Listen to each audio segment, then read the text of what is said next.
everyone, it's Michelle, and I am about to go. I've got to go do some things, and I figured I would go on and make a video.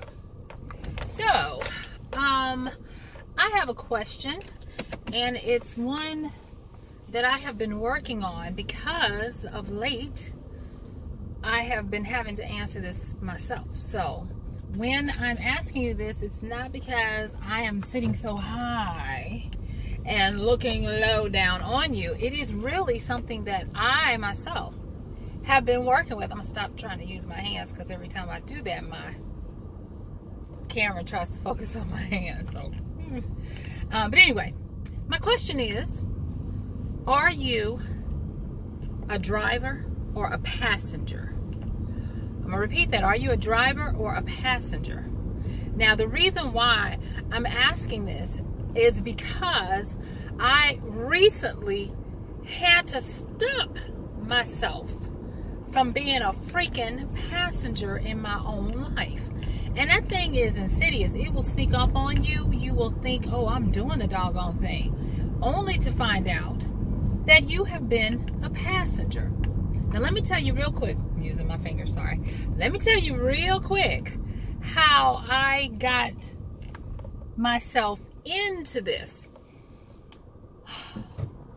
I am really big on maintaining mental, physical, and all of that health. Some of you found me because of my keto lifestyle and the fact that I've been able to maintain my keto lifestyle for almost 2 years now as a sedentary writer. Now, when I say sedentary, I just need y'all to know you can't be sedentary on keto, and I have not forgotten my point. I will get back to that. But what I'm going to say is that in everything we do, we must have action with it. You can't just decide that you're going to be something and not do it. That's why we're human beings, not a human bee, and not just a human do. As a writer, if I'm going to produce good stories, good writing, good communication, which I'm constantly trying to work on, I have to understand the difference between active voice and passive voice. Passive voice, real quick, is when action is having something done to it. Active voice is when something is being done, when something does something. The correlation between that and the passenger driver thing is, if you are the passenger, then you are the passive voice. Something is being acted on you. If you are the driver, you are doing the action. Now, let me break this down a little bit more. What that means and why this is important to do a check is because if we would accomplish anything, whether you are trying to get rid of unwanted and unhealthy weight, whether you are trying to succeed at your endeavors in your career or your business, whether you are trying to maintain relationships or grow new ones, whether you are trying to find a companion, whether that be male, female, or other, you have got to realize what position you're in. Now, I thought it was apropos that I'm driving to ask this question of you. Are you a driver or are you a passenger? Let me give you some tip-offs for being able to do your own diagnostic of whether you are a passenger or a driver. And a wink wink is you want to be the driver way more than you're the passenger and not the other way around. Okay, so when I was doing counseling and psychotherapy, we were taught that the subconscious is the driver.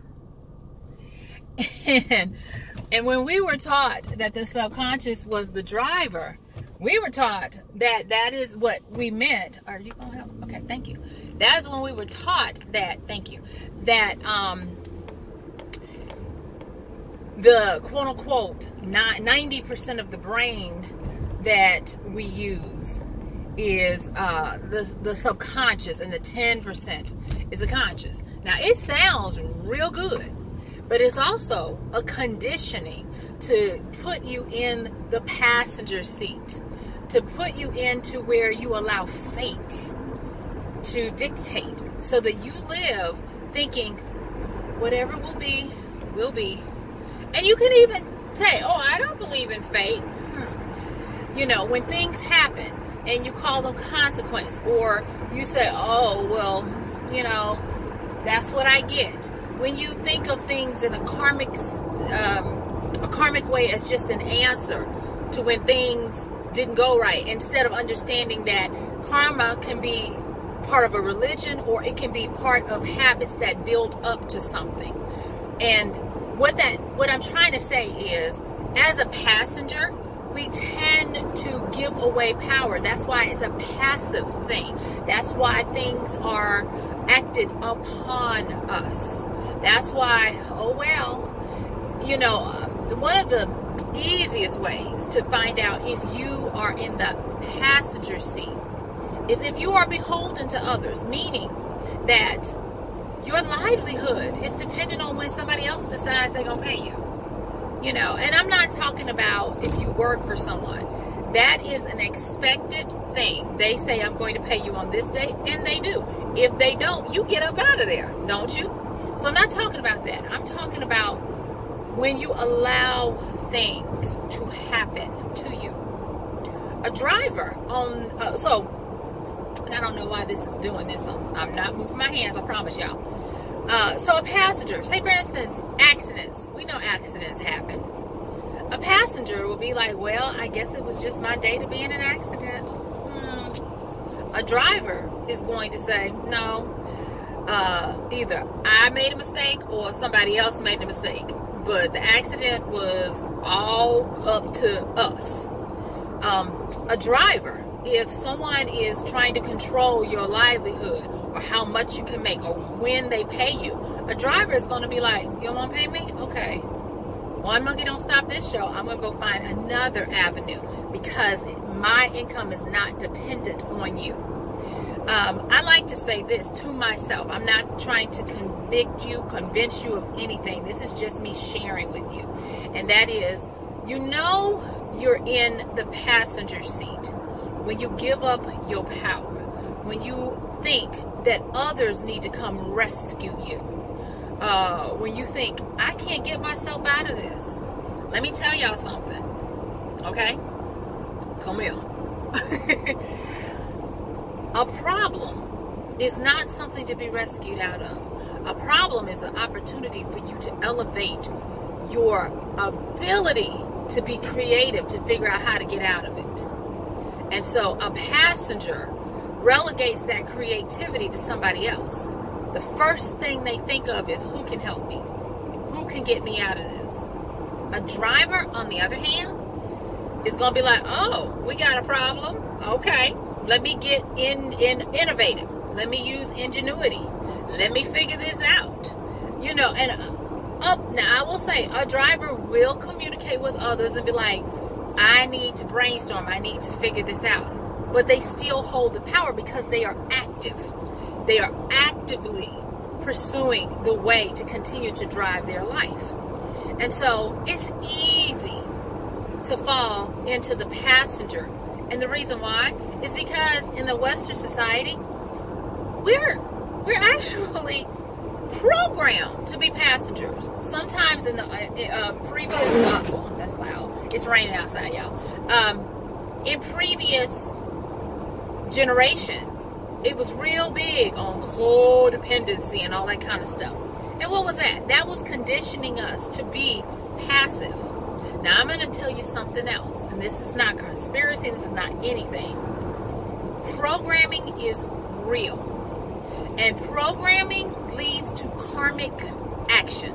And when I say karmic action, like I said, I'm not talking about the religious connotation of if you do bad, it's going to revisit you. No, I am talking about karmic in the sense that habits lead to things, cause and effect. So if you have been conditioned that someone or some organization or somebody is more powerful than you, and that becomes your habit, when all your habits build up to a big event, you don't have the skills to get yourself out of it. Therefore, you do have to depend on somebody else to come in and rescue you, because you really don't have the fortitude, the concentration, the skills, the muscle to get yourself out of it. Have you ever wondered why people get so upset about things when something is taken away from them? Just today, I read something, and I don't want to date this, but I read something about the Supreme Court ruling in favor of states that they can charge, and this is in the U.S., and that they can charge sales tax on online purchases. And at first I got a little hot about it. Then I was like, I'm the driver. So what if they charge? They got to get their money some kind of way, you know? And I'm like, you know what? That's okay, because I'm the driver, and I will figure out a way to be able to compensate for that too. If I want something, I will find a way to get it legally, of course, but I will find a way. That's the active. That's the driver. You know, so this is getting long, and I don't want it to be preachy-teachy. I just really wanted to ask you guys, kind of like as a wake-up, are you being a passenger or are you driving?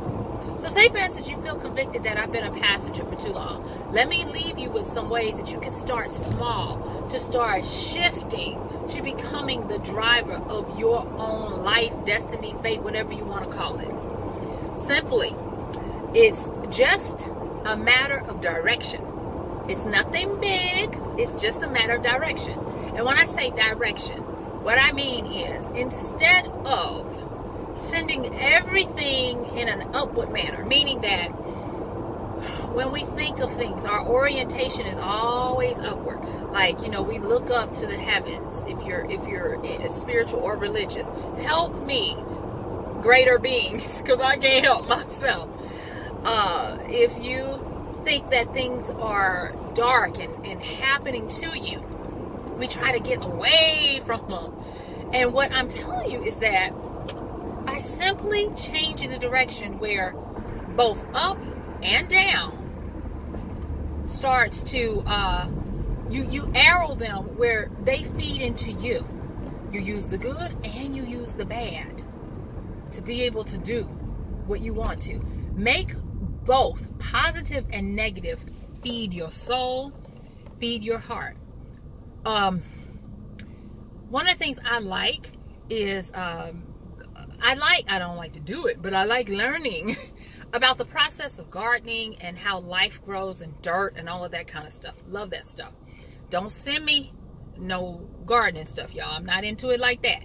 I just like to take the fish and leave the bones. And one of the things I have found is that composting is a very good teacher of this concept of how to become the driver. And what I mean is, you can take feces, you can take trash, organic trash, you can take all the crap, the bad stuff that nobody wants to deal with, and you can put it in the dark, and you can allow it to sit and ferment, and in 6 months, not even that, I don't think, that turns into the most awesome, rich, good dirt. It even has a fresh smell to it. It's amazing. I mean, like if you put an onion bulb in there, it'll turn like where it smells really good. It's amazing. It's like magic. And that taught me. I was like, oh my God. When we're trying to do things and trying to make things happen, a lot of us don't use the trash, the negative, the bad in our life to turn it into good. We just want to use something imaginary and make it real and then wonder why it's not happening. That's passenger thinking, y'all.